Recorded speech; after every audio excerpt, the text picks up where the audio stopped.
আচ্ছা আপনাদের এদিকে ইমার্জেন্সির কোনো যে কোনো একটা পরিষেবা নাই গেলে না না না না যে কোনো একটা মানে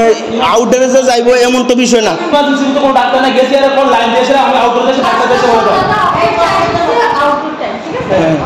আউটডোর টাইমে কোনো ডাক্তার থাকে না ওইদিকে কোন ডাক্তার এটা দেখায় না আউটডোর না আউটডোরের সময় কি না আউটডোরের সময় আউটডোর যে সময় খোলা থাকে সময় ইমার্জেন্সিতে কোনো ডাক্তার থাকে। একটু একটা জিনিস একটা কথা জানতাম এই যে ওখানে যে আউটডোর আছে ওখানে ইমার্জেন্সিতে কোনো ডাক্তার থাকতো না যেদিন না তো ইমার্জেন্সি তো 4টার পরে না না যে কোনো একটা ইমার্জেন্সি না না যে কোনো একটা মনে করছে একটা অ্যাক্সিডেন্টলি ইমার্জেন্সি অ্যাক্সিডেন্ট তো অ্যাক্সিডেন্ট হয় মানে একটা ক্রিটিক্যাল ইমার্জেন্সি না ইমার্জেন্সি হইলে তাহলে কি ইমার্জেন্সিতে কোনো ডাক্তার থাকবে বিষয় আছে ড্রেসিং এর বিষয় গেছে ড্রেসিং এ কইছে কয় ডাক্তারের কোনো পরামর্শ ছাড়া হইতো না। ডাক্তার ছিল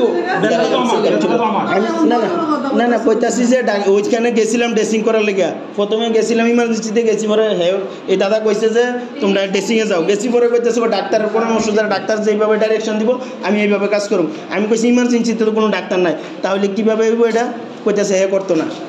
তখনই তো হইতাছে তখন যেটা লেগে যেত না রোগী তো সব সময় থাকে যদি ডাক্তার শর্টেজ হয় তখন এখান থেকে একটু দেখাই যেতে হয়। তোমরা যেমন ইমার্জেন্সি মাথা চোট আঘাত তো আরো বড় ইমার্জেন্সি এত যে কথা বাড়াইতে না কথা বাড়াইতে গেছি না কথাটা বাড়াইতে গেছি না কমপ্লেইন করো না কমপ্লেইন করো এমএস অফিসে গিয়া আমার কোনো আপত্তি নেই না এটা অবশ্যই